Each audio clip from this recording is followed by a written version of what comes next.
Gracias.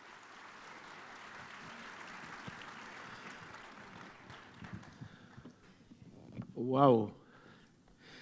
Mis hermanos, buenas noches. Es un enorme placer estar en Colombia otra vez. En los años que tenemos viajando a Colombia hemos podido conocer una amplia gama de la geografía colombiana. Hemos estado en Bogotá, obviamente en Medellín, en Cali, en Villavicencio, en el Chocó, en Cartagena. Ya se me ha olvidado. Pero lo más hermoso que hemos tenido en estos viajes ha sido precisamente conocer a muchos de ustedes y tener muy buenos amigos en diferentes lugares de Colombia. Así que es un enorme placer estar con ustedes una vez más. Les pido por favor que vayan conmigo al libro de Éxodo. Éxodo capítulo 3.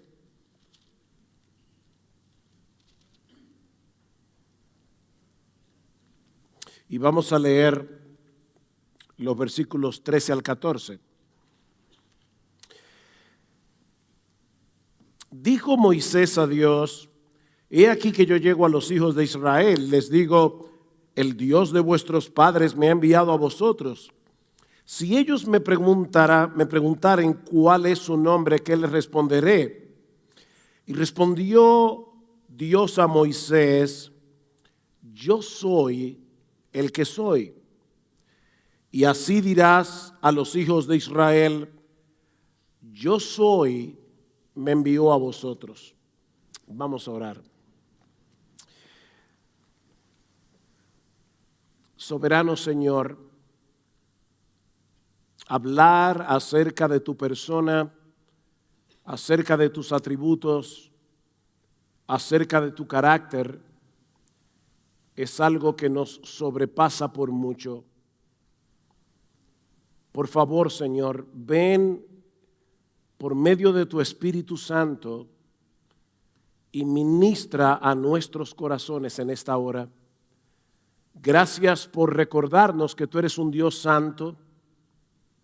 Ayúdanos ahora, Padre, a conocer un poco más quién eres tú y llénanos de asombro ante tu grandeza, porque te lo pedimos en el precioso nombre de Cristo. Amén y amén. El tema que me toca tratar en esta hora es el de la simplicidad de Dios. Así que permítanme comenzar reconociendo el elefante en la sala. A muchos les puede resultar chocante que nosotros hablemos acerca de la simplicidad de Dios, del hecho de que Dios es simple. De hecho, eso puede resultar no solamente chocante, sino ofensivo para muchos creyentes, porque presuponen que la palabra simplicidad es sinónimo de simpleza. Y obviamente nuestro Dios es sumamente complejo en cierto modo para nosotros poder entenderlo. De hecho, un teólogo decía, qué complicado es hablar acerca de la simplicidad de Dios. Decir que Dios es simple puede llevar a presuponer a algunos que lo que estamos queriendo decir es que Dios es poco complejo, es fácil de entender, o tal vez que Dios no es muy eficiente, no es un ser poderoso, debido en gran medida a la influencia de la revolución industrial. Nosotros solemos asociar la complejidad con la eficiencia. Mientras más piezas tenga un aparato, más cosas es capaz de hacer. Por ejemplo, este púlpito es muy simple, tiene apenas 4 o 5 piezas. Obviamente, si lo comparamos con mi iPhone, esto es mucho más complicado. Y todos aquí sabemos qué es más eficiente entre mi iPhone y este púlpito. Ahora, si comparamos el cuerpo humano con el iPhone, entonces el cuerpo humano todavía es mucho más complejo, mucho más complicado, mucho más eficiente.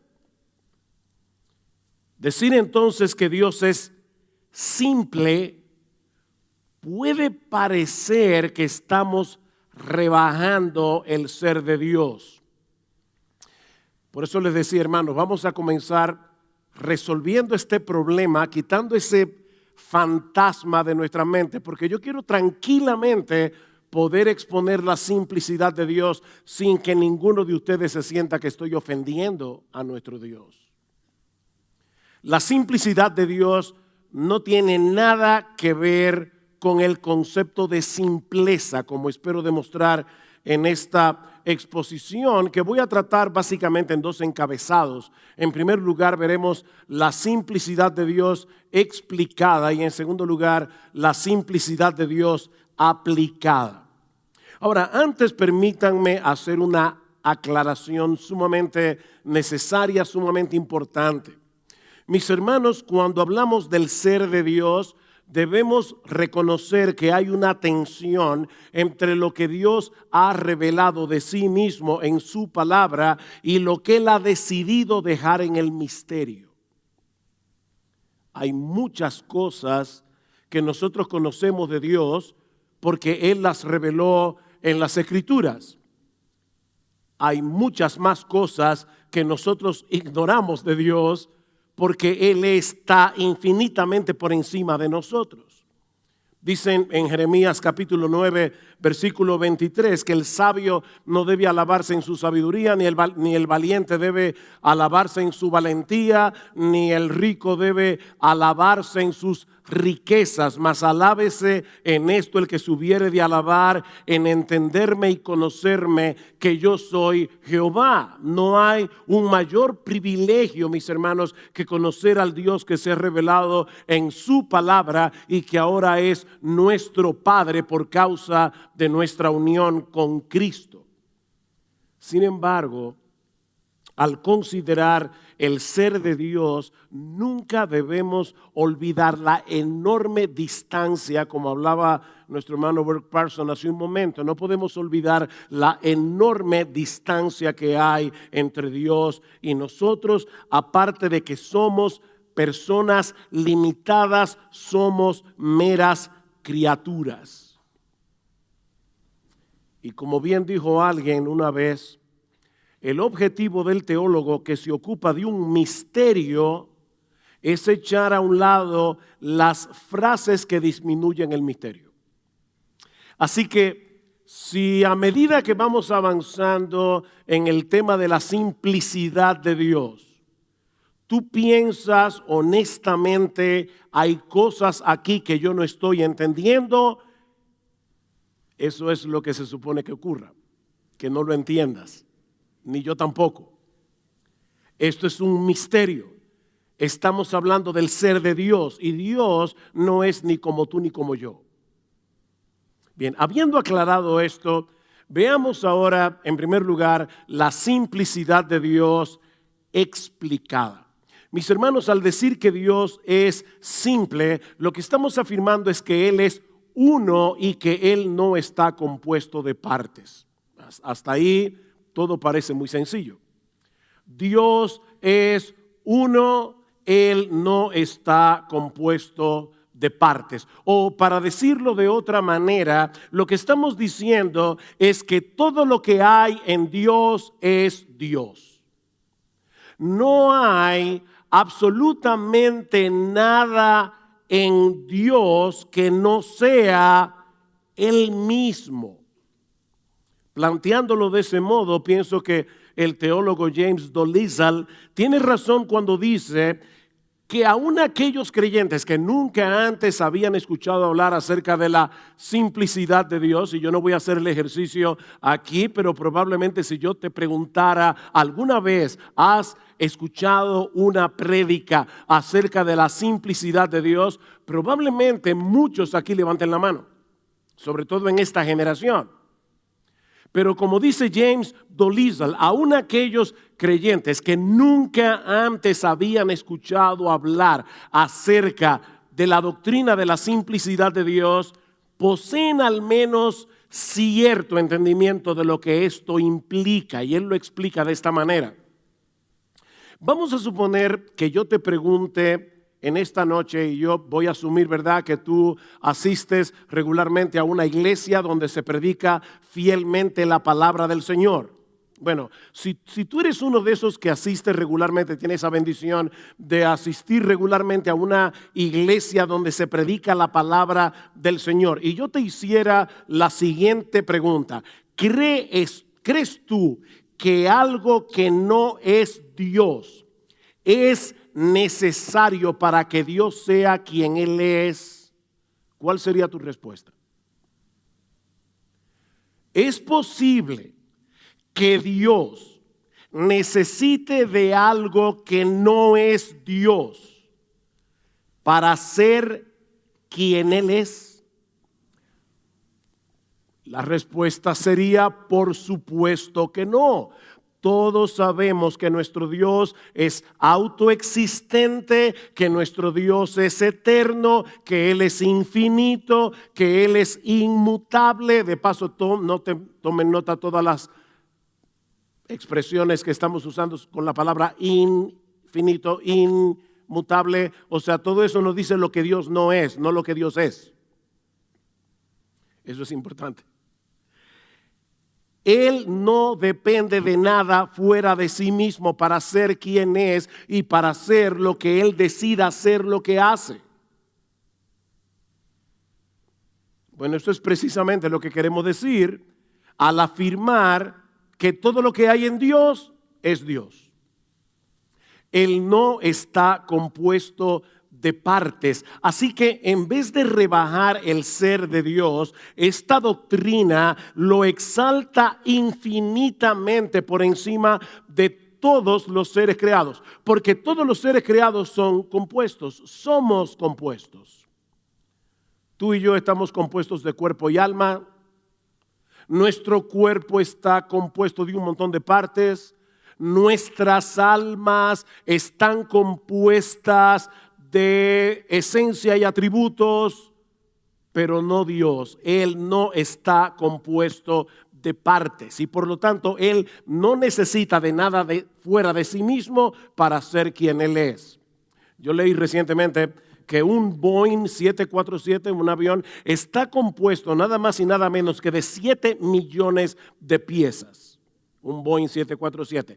Y si una de esas piezas se daña, por pequeña que sea, pudiera impedir el vuelo del avión. De hecho, hace poco tiempo, unas 3, 4, 5 semanas atrás, estábamos mi esposa y yo en Guadalajara, y el avión en el que estábamos supuestos a regresar a República Dominicana se le dañó una pieza y el vuelo tuvo que ser cancelado. Una pieza de 7 millones y el vuelo tuvo que ser cancelado. Y obviamente nosotros tuvimos que cambiar de planes. Pero Dios no cambia de planes, porque Él no depende de nada ni de nadie para ser quien Él es. Él no depende de nada ni de nadie para llevar a cabo lo que Él decida hacer, porque todo lo que hay en Dios es Dios. Todo lo que Él necesita para ser quien Él es, todo lo que Él necesita para hacer lo que hace es Él mismo. Pensemos por un momento en este conocidísimo pasaje de Éxodo capítulo 3. ¿Recuerdan cuando Moisés está pastoreando las ovejas de Yetro en el monte Horeb y de repente se encuentra con una zarza ardiendo? Y dice el texto que Moisés se sorprende porque la zarza no se consumía. Entonces Moisés dijo: iré yo y veré esta gran visión. ¿Por qué causa la zarza no se quema? Aunque Moisés no era un experto en química, él sabía por experiencia que para que haya fuego se necesita un material combustible, es decir, un material que pueda arder.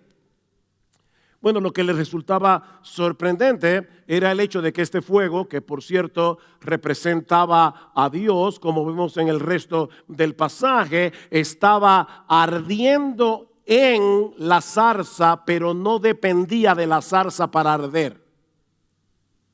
por eso no se consumía. O sea, se trataba de un fuego que no estaba compuesto de ninguna otra cosa que no fuera el fuego mismo. Este fuego era solo fuego. Era todo fuego. Bueno, de la misma manera, Dios solo necesita ser Dios para ser Dios.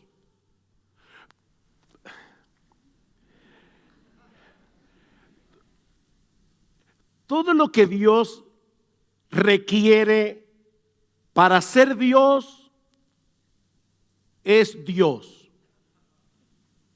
Y no olviden, mis hermanos, el contexto en el que ocurrió este fenómeno. Dios estaba a punto de comisionar a Moisés para que fuera a Egipto de vuelta a liberar a su pueblo. Y obviamente Moisés iba a comenzar a poner un montón de excusas. Noten el versículo 11 del capítulo 3.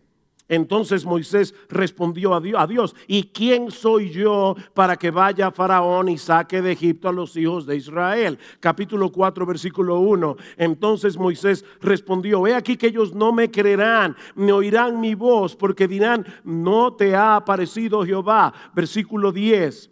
Entonces dijo Moisés a Jehová: ay, Señor, yo nunca he sido hombre fácil de palabra. Excusas.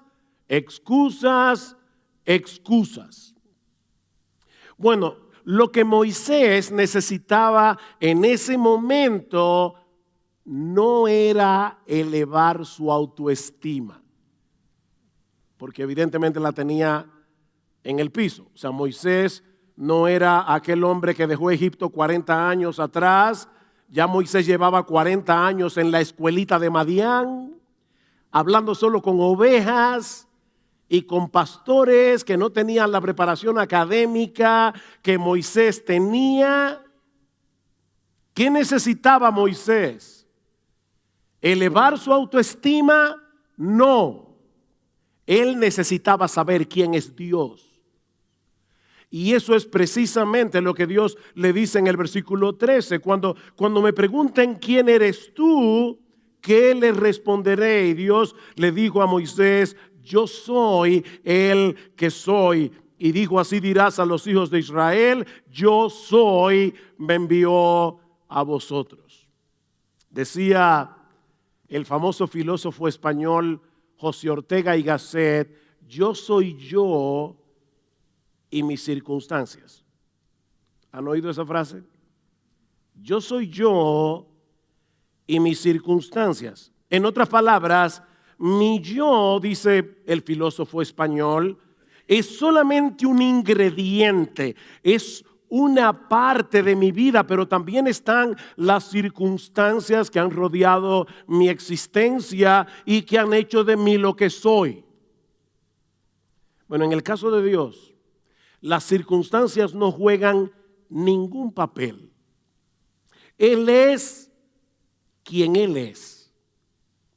Y era ese Dios autosuficiente, absolutamente independiente, la fuente de todo ser, la fuente de toda vida, el que estaba enviando a Moisés a libertar a su pueblo. Mis hermanos, Dios no necesitaba a Moisés para hacer su obra de liberación, como no te necesita a ti, ni tampoco me necesita a mí. El cementerio está lleno de gente indispensable, ¿verdad? Él no te necesita, ni a mí tampoco. Pero Moisés sí necesitaba a Dios. De hecho, Dios era todo lo que Moisés necesitaba. Y tú también. Y yo también. ¿Se dan cuenta, mis hermanos, que esta no es una enseñanza meramente académica que deba reservarse únicamente para los teólogos en las aulas de clases? Esta es una verdad esencial acerca del ser de Dios que los creyentes necesitamos conocer para alimentar nuestra confianza y nuestra admiración por Él. Nuestro Dios es quien Él es, porque todo lo que hay en Él es Él mismo. Eso es lo que hace Eso es, perdón, lo que la iglesia de Cristo ha creído a lo largo de los siglos. Aunque al final del siglo XIX hasta la fecha, algunos teólogos han negado la simplicidad de Dios o simplemente la han ignorado. Es por eso que en muchas iglesias en el día de hoy nunca se habla acerca de la simplicidad de Dios. Louis Berkhof, el gran teólogo, en su teología sistemática, escribió lo siguiente en 1932. En obras recientes sobre teología, la simplicidad de Dios rara vez se menciona. 1932. Y en el año 2019, Carl Trueman afirmó: a lo largo de los últimos siglos, el concepto vital de la simplicidad divina ha sido marginado, revisado e incluso rechazado. Sin embargo, ha sido y es fundamental para la doctrina cristiana de Dios. ¿Oyeron eso, hermanos? Para nosotros poder entender quién es Dios, es fundamental que entendamos el hecho de que Él no está compuesto de partes, que Dios es simple. El padre de la iglesia, Ireneo de León, escribió en el siglo II en su obra Contra herejías que Dios es un ser simple, no compuesto, sin miembros diversos y completamente semejante e igual ¿a quién? A Él mismo. Unos años más tarde, Gregorio de Niza apelaba a la simplicidad divina para afirmar la deidad del Hijo y del Espíritu Santo. Y lo mismo haría luego Agustín de Hipona para defender la Trinidad de Dios, y Anselmo de Canterbury para argumentar a favor de la autosuficiencia de Dios y de la independencia de Dios. Y si damos un salto a la Reforma del siglo XVI, la Confesión belga, publicada en 1561, inicia con este párrafo en su artículo primero. Escuchen, mis amados hermanos, lo primero que dice la Confesión belga acerca de Dios. Todos nosotros creemos con el corazón y confesamos con la boca que hay un ser espiritual único y simple al que llamamos Dios, eterno, incomprensible, indivisible, inmutable, infinito, todopoderoso, perfectamente sabio, justo, bueno y fuente superabundante de todos los bienes. Y así podríamos continuar a través de las grandes confesiones reformadas, la Confesión de Fe de Westminster, la Confesión de Londres de 1689. Podemos continuar con los grandes teólogos que le sucedieron a la Reforma. Dice Francis Turretin en el siglo XVII que los teólogos ortodoxos han enseñado constantemente que la esencia de Dios es perfectamente simple y libre de toda composición. Ven, hermanos, esto es lo que la iglesia cristiana ha creído en casi 2000 años. Ahora bien, ¿cómo encaja la simplicidad de Dios con los atributos de Dios? La Biblia dice que Dios es santo, justo, bueno, omnipresente, omnipotente, omnisciente, eterno, inmutable y todo el resto de los atributos que hemos estado estudiando en esta conferencia este fin de semana. Pero eso no quiere decir que cada uno de esos atributos sean una parte de Dios. O sea, como si Dios estuviera compuesto de un 30% de amor, un 40% de santidad, un 20% de justicia. No. Los atributos de Dios no son una parte de su esencia, sino que describen aspectos de su esencia. Permítame hacer una comparación aquí, a ver si me ayuda a darme a entender. Yo estoy seguro que todos aquí hemos conocido personas necias, ¿sí o no? Como también hemos conocido personas sabias. Eso quiere decir, lamentablemente, que la sabiduría no es una parte esencial de nuestra humanidad. O sea, se puede ser humano y ser un necio. Y se puede ser humano y ser un sabio. El ser humano que carece de bondad sigue siendo ser humano. Hitler era humano. Stalin también. Mussolini también. Y muchos políticos en el día de hoy.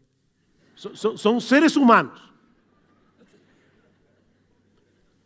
Pero en el caso de Dios, Él no puede perder ninguno de sus atributos porque dejaría de ser quien Él es, porque Él es simple. ¿Ven el punto? Por ejemplo, 1 de Juan capítulo 4 versículo 8, Dios es amor. Como dice en Juan 4:24, Él es espíritu, como dice en 1 de Juan 1:5 que Él es luz. Lo que eso significa no es que Dios tenga la capacidad de amar, sino más bien que el amor es un aspecto esencial del ser divino, de tal manera que Dios no puede dejar de ser amor sin dejar de ser Dios. Y lo mismo podemos decir del resto de sus atributos. Ahora, eso quiere decir que no podamos distinguir el amor de Dios de su santidad, o el amor y la santidad de Dios de su justicia, o el amor y la santidad y la justicia de Dios de su inmutabilidad. Son atributos, son aspectos diferentes. Sin embargo, no son partes de Dios, sino aspectos esenciales de su ser. Recuerda, si hay cosas aquí que no estás entendiendo, no hay problema. Bienvenido al club. Estamos lidiando con algo que nos sobrepasa. Sin embargo, déjeme hacer otra comparación que puede ayudarnos. Recordando, ¿verdad? No quiero explicar también el misterio que destruye el misterio. De hecho, tampoco puedo. Hay un aspecto del misterio que debe ser preservado en misterio, pero aún así permítanme hacer una comparación, otra más.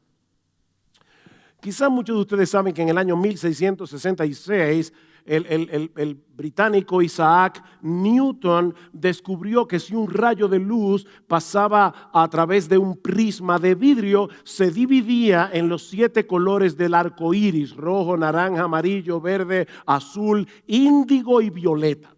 Bien, esa luz blanca, antes de pasar por el prisma, ya contenía dentro de sí todos esos colores. Pero la identidad individual de cada uno de ellos no se hace visible hasta que pasa a través del prisma. O sea, el prisma separa los colores y nos permite apreciarlos. Bueno, de la misma manera, mis amados hermanos, cuando la gloriosa esencia divina pasa a través del prisma de su palabra, llega a nosotros a través del prisma de su revelación, entonces podemos apreciar los diversos colores de esa esencia única de Dios y podemos distinguir su amor, su bondad, su justicia, su santidad, su omnipresencia, su omnisciencia, su omnipotencia, su inmutabilidad, etc. Pero es una sola esencia. la esencia de nuestro glorioso Dios.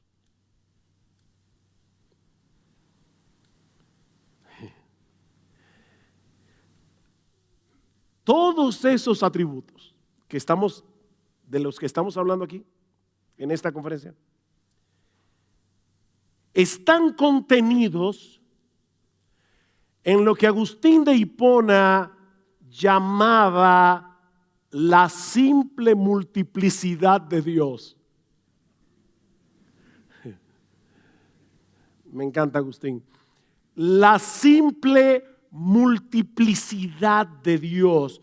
Necesitamos que el prisma de la Escritura divida ese potentísimo rayo de luz de la esencia divina, porque de lo contrario, mis amados hermanos, no podríamos entender cómo es Dios.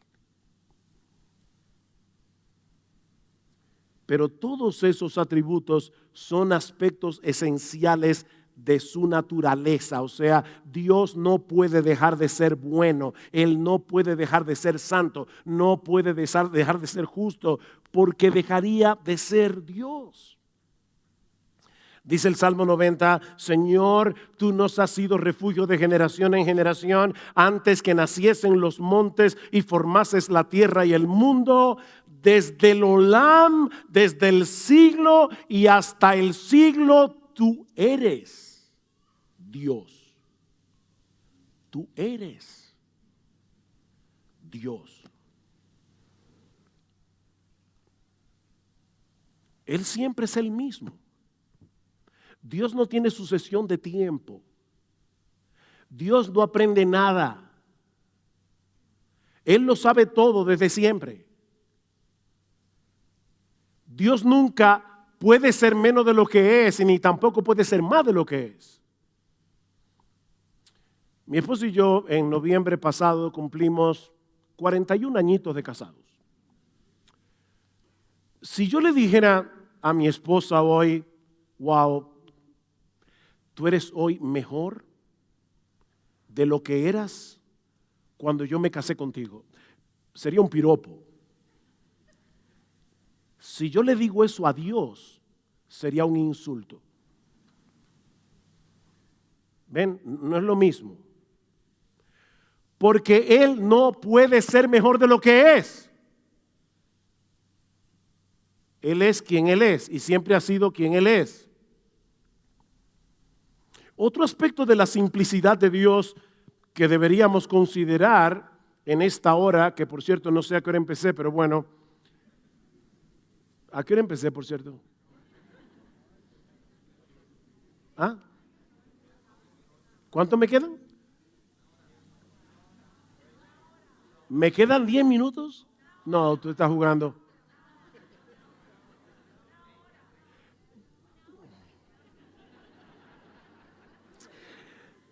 Mis hermanos, ¿cómo? Yo voy a hacer mi mejor esfuerzo. ¿Cómo podemos congeniar la simplicidad de Dios con la Trinidad de Dios? Respuesta. Es precisamente debido a la simplicidad de Dios que Él puede ser trino. La Biblia enseña que la esencia única e indivisible de Dios, simplicidad, subsiste en tres personas distintas: el Padre, el Hijo y el Espíritu Santo. Trinidad. El Padre es Dios, el Hijo es Dios, el Espíritu Santo es Dios, y aún así no hay tres dioses, sino un solo Dios, porque los tres son una sola esencia. Simple e indivisible. Esto es otro misterio que jamás vamos a poder entender con nuestra mente finita, pero es una verdad que Dios ha revelado de sí mismo en su palabra. Ahora, mis hermanos, por favor, eso no significa que Dios esté compuesto de tres partes llamadas Padre, Hijo y Espíritu Santo, como si el Padre fuera un tercio de Dios, el Hijo fuera otro tercio de Dios y el Espíritu Santo fuera otro tercio de Dios. No. Una vez escuché a alguien decir, la Trinidad no es tan complicada, es como el huevo. El huevo tiene cáscara, tiene yema, tiene clara. Sin embargo, la cáscara sola no es el huevo, la yema sola no es el huevo, la clara sola no es el huevo. No. No. Eso equivaldría a decir que cada persona de la Trinidad no es Dios en sí mismo, como si tuviéramos que sumar a las 3 personas de la Trinidad para tener la esencia completa de Dios. Mis hermanos, cuando hablamos de la Trinidad, lo que realmente estamos diciendo es que cada una de las personas, el Padre, el Hijo, el Espíritu Santo, comparte igual y plenamente la esencia única y simple de Dios. Deuteronomio 6:4, oye Israel, Jehová nuestro Dios, Jehová uno es. Irónicamente, este es uno de los textos favoritos de los musulmanes y de todos los que niegan la doctrina de la Trinidad. Pero lo que este texto significa no es que Dios sea una singularidad numérica, sino más bien que como Dios es uno, porque solo hay una esencia divina, Él y solo Él debe ser el objeto de nuestros afectos y de nuestra adoración. Por eso el texto continúa diciendo, y amarás a Jehová tu Dios con todo tu corazón y de toda tu alma y con todas tus fuerzas. La devoción y lealtad de nuestro corazón y de nuestra alma no puede estar dividida porque existe un solo Dios. Ahora es interesante notar que esa palabra hebrea que se traduce como uno en Deuteronomio capítulo 6 también puede traducirse como un solo, más que uno, es un solo. Es la misma palabra que usa Moisés en Génesis capítulo 2 versículo 24 para decir que en el matrimonio el hombre y la mujer vendrían a ser una sola carne, 2 personas que vienen a ser una en el vínculo del matrimonio, ¿ven? Así que lo que este pasaje enseña, Deuteronomio capítulo 6, es que Jehová es el único que tiene derecho a ser llamado Dios. Es lo mismo que expresa Moisés en Deuteronomio 4:35 cuando está relatando las cosas maravillosas que Dios hizo en medio de su pueblo, y ahora le dice Moisés, a ti te fue mostrado todo esto para que supieses que Jehová es Dios y que no hay otro fuera de Él. De manera que Dios es uno en un sentido y 3 en otro. Importante eso, hermanos. Los testigos de Jehová, ¿verdad?, nos dicen 1 más 1 más 1 no es igual a 1. El problema es que aquí no estamos lidiando con la matemática. De paso, 1 por 1 por 1 sí es igual a 1, pero aquí estamos hablando del ser de Dios. Y lo que estamos diciendo es que Dios es 1 y es 3, pero no en el mismo sentido. Dios es 1 porque su esencia es única y simple, por eso hay un solo Dios. Pero es 3 en el sentido de que 3 personas distintas, el Padre, el Hijo y el Espíritu Santo, subsisten en esa sola y simple esencia de Dios. Repito, hermanos, esto es un misterio que no podemos comprender plenamente, pero es una doctrina bíblica que debemos creer. Resumiendo lo que hemos visto hasta aquí, no estoy terminando, Alejandro. Cuando hablamos de la simplicidad de Dios, nos referimos al hecho de que Dios no está compuesto de partes, que todo lo que hay en Dios es Dios. ¿Qué tiene todo eso que ver con nosotros? Porque tú puedes estar pensando, pastor, ¿y de verdad es tan importante que yo sepa eso? Ok, ya vimos la doctrina bíblica explicada, veamos ahora la doctrina bíblica aplicada, y sí es importante porque el Señor dice, gloríate en esto, en entenderme y en conocerme. En primer lugar, porque nuestro Dios es un ser simple, que no depende de nada ni de nadie, ni para su existencia, ni para cumplir su voluntad, ni para ser feliz.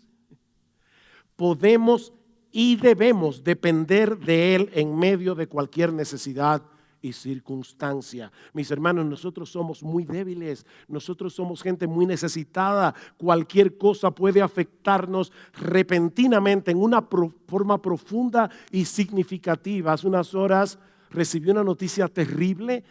Un hermano de nuestra iglesia, muy amado, por años miembro de nuestra congregación, acaba de perder a su hijo de 28 años. Repentinamente le dio un infarto masivo. Y toda nuestra iglesia está conmovida porque nosotros conocemos a ese muchacho desde el día que nació. ¡Qué terrible! Pero nuestro Dios, que ama a los suyos con amor eterno, no depende de nada ni de nadie para cumplir sus propósitos buenos y sabios en nuestras vidas. Isaías 49:9, porque yo soy Dios y no hay otro Dios, y nada hay semejante a mí, que anuncio lo por venir desde el principio y desde la antigüedad, lo que aún no era hecho, que digo, mi consejo permanecerá y haré todo lo que quiero. Nosotros podemos y debemos depender de ese Dios, que hace todas las cosas según el designio de su voluntad, como dice Pablo en Efesios capítulo 1, versículo 11. Su voluntad prevalecerá porque Él no necesita nada fuera de sí mismo para hacer lo que Él ha determinado hacer. Y como Él es simple, Él no cambia.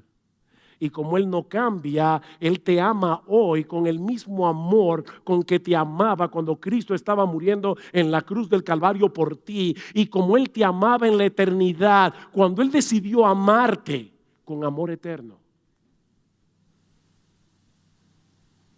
En segundo lugar, porque Dios es simple, debemos vivir con la conciencia de que Él está plenamente presente en todo lugar con todos sus atributos. Mañana vamos a estar hablando acerca de la omnipresencia de Dios. Pero me adelanto a decir que lo que eso significa no es que Dios es tan y tan y tan y tan grande que Él llena todo el espacio posible. No. Lo que eso quiere decir es que Dios, con todos sus atributos, está en todo lugar al mismo tiempo. Detrás y delante me rodeaste, sobre mí pusiste tu mano, tal conocimiento es demasiado maravilloso para mí, alto es, no lo puedo comprender. ¿Ven? Estamos en el mismo lugar que David. ¿A dónde me iré de tu espíritu? ¿A dónde huiré de tu presencia? Literalmente, ¿a dónde huiré de tu faz? Si subiera a los cielos, allí estás tú, todo tú. Y si en el Seol hiciere mi estrado, he aquí, allí estás tú, todo tú. Si tomare las alas del alba y habitar en el extremo del mar, aún allí me guiará tu mano y me asirá tu diestra. Dios no está difuminado por el espacio. Por aquí hay un poco de su amor y por aquí otro poco de su santidad y por allá otro poco de su justicia. No, todo Dios está en todo lugar al mismo tiempo con todo su ser porque Él es simple.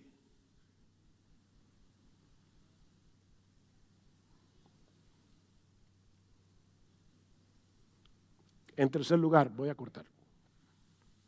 Porque nuestro Dios es un ser simple, debemos procurar, en dependencia del Espíritu Santo, cultivar todas las virtudes que nos hacen cada vez más semejantes a su carácter.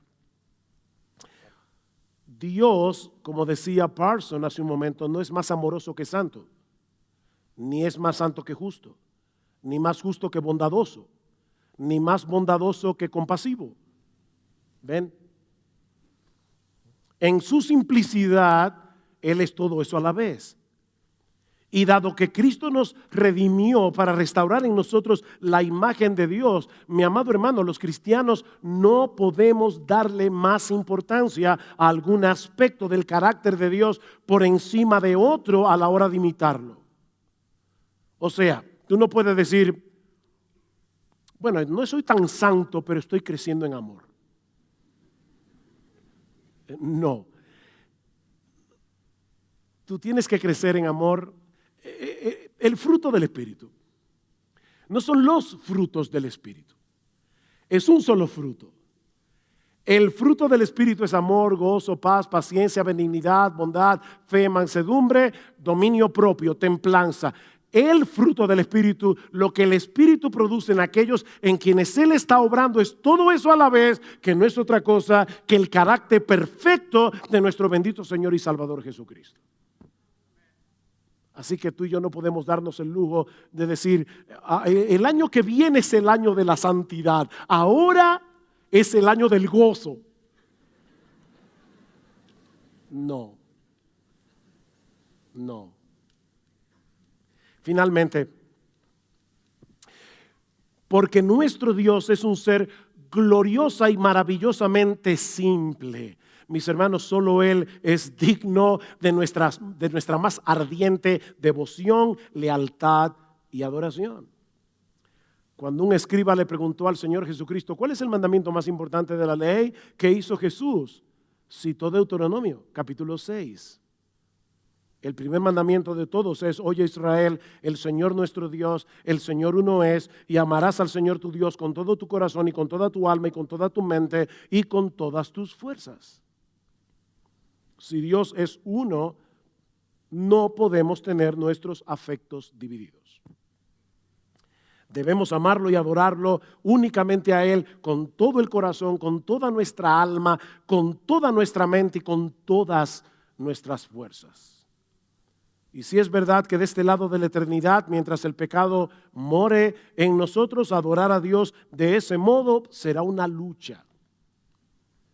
Pero en la misma medida en que se acreciente nuestro asombro por quien Él es, en esa misma medida aumentará el fuego de nuestra devoción por Él. Hace unos años tuve que viajar a Canadá por razones ministeriales y unos hermanos muy queridos me llevaron a conocer las cataratas del Niágara.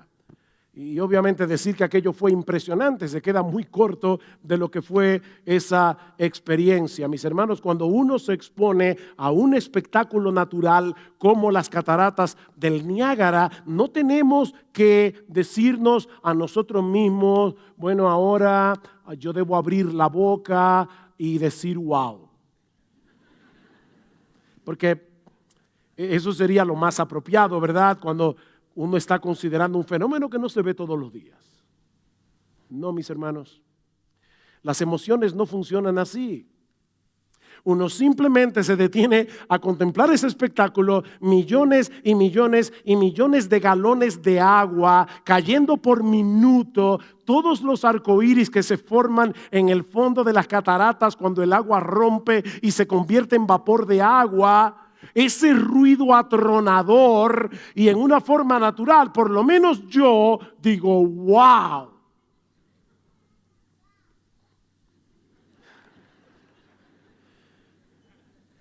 Así funcionan nuestras emociones, así funciona la adoración. Dios nos creó con la capacidad de experimentar asombro ante todo aquello que es hermosamente inusual. Y mis hermanos, en todo el universo no existe nada ni nadie que pueda compararse con ese Dios que no es susceptible de división alguna.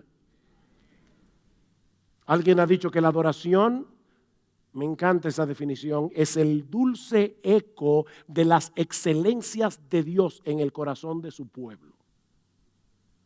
¿Qué es la adoración? Es el dulce eco de las excelencias de Dios en el corazón de su pueblo. Él es infinito en su ser y perfecciones, lleno de gloria y majestad, de modo que es imposible conocerle y contemplarle sin ser movido a sobrecogernos de asombro y a querer expresar nuestra admiración por Él.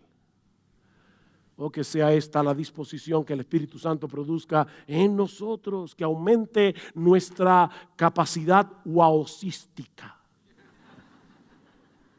en esta conferencia.